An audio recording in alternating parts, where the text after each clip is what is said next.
অণু কি, পরমাণু কি পড়ানো হলো, পরমাণুর ভেতরে আবার ইলেকট্রন, প্রোটন, নিউট্রন, তা এগুলো কেন লাগবে আমার জেনে আমার কি লাভ? প্যারাবোলার মতো কঠিন অঙ্ক করালো, কিন্তু প্যারাবোলা আমার জীবনে কি কাজে লাগবে সেটাকে স্পষ্ট করে কেউ বললো না। একটা স্টুডেন্ট যদি সারা বছর ধরে অল্প অল্প করে পড়াশোনা করে, তাহলে পরীক্ষার আগে রাত জেগে পড়াশোনা করতে হবে না, এবং রাত জেগে যে পড়াশোনা করছে পরীক্ষার আগে তার ভালো রেজাল্ট হতেও পারে, নাও হতে পারে। তো যতক্ষণ না আমরা কোনো কিছু পড়ছি, পড়ে তার ইমপ্লিমেন্টেশন বা নতুন কিছু ক্রিয়েট করতে শিখছি, ততক্ষণ কিন্তু এডুকেশনটা কমপ্লিট হচ্ছে।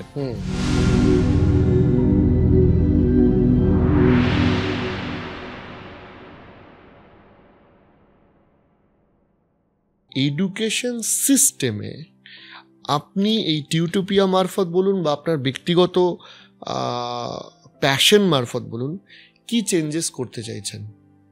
টিউটোপিয়া প্রথম থেকেই কিছু না কিছু নতুন কন্ট্রিবিউট করার চেষ্টা করেছে, এবং যত দিন যাচ্ছে আমরা চেষ্টা করেছি যে আরও ভালো করে কি করে উপস্থাপন করা যায়। তো রিসেন্টলি আমি ইন্টারনেটে ব্লুমস ট্যাক্সোনমি বলে একটা এডুকেশন ফ্রেমওয়ার্ক দেখতে পাই, যদিও এটা ভীষণই পপুলার, বিএডে পড়ানোও হয়। এবং এই এডুকেশন ফ্রেমওয়ার্ক হার্ভার্ড বা স্ট্যানফোর্ড এই ধরনের ইউনিভার্সিটিতেও, কিন্তু অক্সফোর্ড এই ধরনের ইউনিভার্সিটিতেও কিন্তু ব্যবহার করা হয়। এই এডুকেশন ফ্রেমওয়ার্কে কি আছে, 6টা লেভেলে এডুকেশনকে ভাগ করা হয়েছে, এবং একটার পর একটা লেভেল ক্রস করে করে আলটিমেট লেভেলে তুমি পৌঁছাবে যখন তুমি কিছু ক্রিয়েট করতে পারবে। আমরা কিন্তু ফার্স্ট লেভেলটা হচ্ছে রিমেম্বার লেভেল, মানে তুমি কি পড়লে সেটা শুধু মনে রাখো। সেকেন্ড লেভেলটা হচ্ছে আন্ডারস্ট্যান্ডিং লেভেল, মানে ওটা থেকে বোঝা।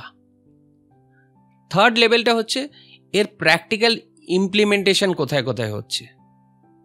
ফোর্থ লেভেল হচ্ছে ওটাকে অ্যানালিসিস করা। ফিফথ লেভেল হচ্ছে ওটাকে ইভ্যালুয়েট করা, মানে কোনো জাজমেন্ট ওটার উপর বেস করে তৈরি করা। এবং লাস্ট সিক্সথ লেভেল হচ্ছে কিছু ক্রিয়েট করা। তুমি যে এই যে পড়লে যদি কিছু ক্রিয়েটই না করতে পারো, তাহলে তোমার জেনে লাভ কি হলো? তা আমরা প্রত্যেকটা সাবজেক্টকে এই 6টা লেভেলে আমরা নতুন করে ভিডিও তৈরি করছি। তার কারণ এটা আমার মাথায় এসছে যে বেঙ্গলি মিডিয়ামের আমি ভিডিও তো বানিয়েছি, আমি আইসিএসসি সিবিএসসির জন্য নতুন করে কন্টেন্ট তৈরি করছি, কারণ আমরা আইসিএসসি সিবিএসসি বাচ্চাদেরও পড়াতে চাই বেঙ্গলে যারা আছে। তখন আমি ভাবলাম এত তো আছে, অলরেডি আছে, নিতান্তই ব্যবসা করার জন্য আইসিএসসি সিবিএসসির ছেলে মেয়েদের পড়াতে হবে, নাকি ওখানেও কন্ট্রিবিউট করার মতো কিছু আছে? তখন আমার যেটা মনে হলো যে আমাদের ছোটোবেলায় যে শিক্ষা ব্যবস্থা, সেটা সবচেয়ে বড় গ্যাপ আমি স্ক্যাম বলি, যে আমাদের এত কিছু পড়ানো হলো কিন্তু ওয়াই পড়ানো হলো না। মানে তুমি ফর এক্সাম্পল অণু কি, পরমাণু কি পড়ানো হলো, পরমাণুর ভেতরে আবার ইলেকট্রন, প্রোটন, নিউট্রন, তা এগুলো কেন লাগবে আমার জেনে আমার কি লাভ, এটা বললো না। প্যারাবোলার মতো কঠিন অঙ্ক করালো, কিন্তু প্যারাবোলা আমার জীবনে কি কাজে লাগবে সেটাকে স্পষ্ট করে কেউ বললো না।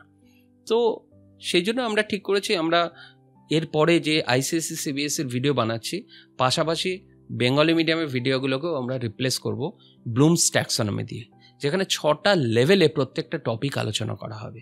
মানে আমি তোমাকে একটা ছোট্ট এক্সাম্পল দিয়ে বলি, আমরা কচ্ছপ আর খরগোশের গল্প তো শুনেছি। ধরো ব্লুমস ট্যাক্সোনমি দিয়ে যদি আমি তোমাকে পড়াই কচ্ছপ আর খরগোশের গল্প, তো ফার্স্ট লেয়ারে কি হবে, তোমার রিমেম্বার লেভেল। রিমেম্বার লেভেলে কি মনে রাখতে হবে, যে ওই যে গল্পটা ওটা কে কে ছিল, পার্টিসিপেট করেছিল, কচ্ছপ আর খরগোশ। কে জিতেছিল? কচ্ছপ জিতেছিল। কে হেরেছিল? খরগোশ হেরেছিল।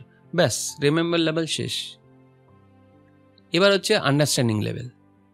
যে আন্ডারস্ট্যান্ডিং লেভেলে গিয়ে শিখবো যে কচ্ছপ কেন জিতলো আর খরগোশ কেন হারলো। কারণ কচ্ছপ কনসিস্টেন্ট ছিল, আর খরগোশ কনসিস্টেন্ট ছিল না, মাঝখানেও ঘুমিয়ে পড়েছিল।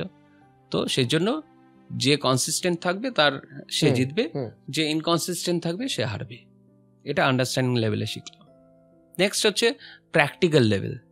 প্র্যাকটিক্যালি এই গল্পটা থেকে আমরা কি কাজে লাগাতে পারি, একটা স্টুডেন্টের হিসাবে বলি।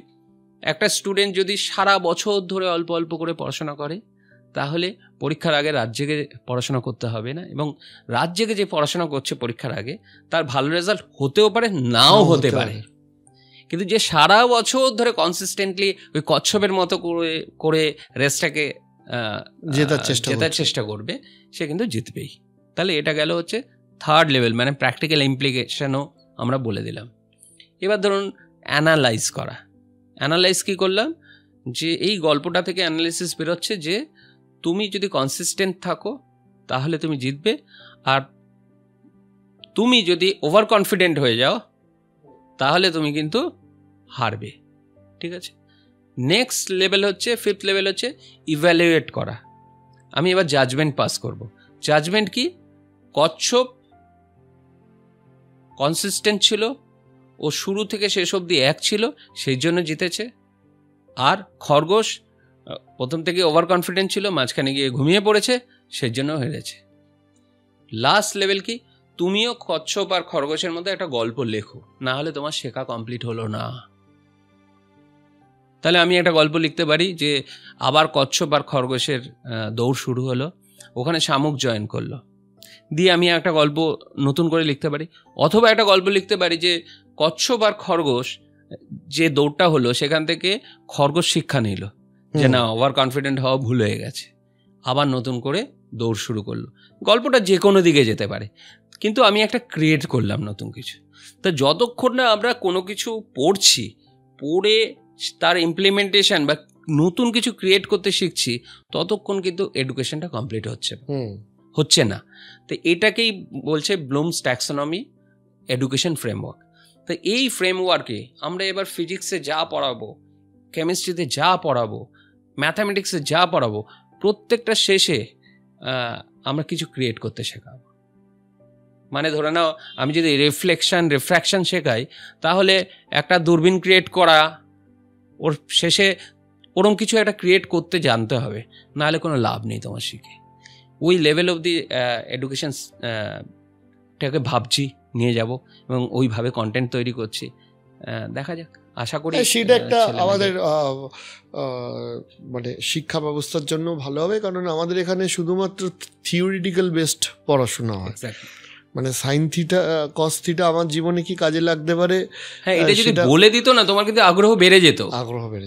আবার এটাও ঠিক যে এখন যে নতুন মাধ্যমে আপনারা যেভাবে অ্যানিমেশন দিয়ে পড়াচ্ছেন, সেটা একটা স্টুডেন্টদের কাছে অনেকটা আরও ইন্টারেস্টিং হয়ে চলেছে। এবার আমি আপনাকে একটা জিনিস জিজ্ঞেস করছি যে একটু যদি নাম্বারের দিকে নজর দেওয়া যায়, যে কীরকম সংখ্যক ছাত্রছাত্রী এখন অ্যাক্টিভ সাবস্ক্রাইবার এই অ্যাপের মধ্যে? দেখো, আমাদের প্রায় 60-70 হাজার ছেলে মেয়ে পড়াশোনা করে আর কি, অ্যাক্টিভলি সাবস্ক্রাইব।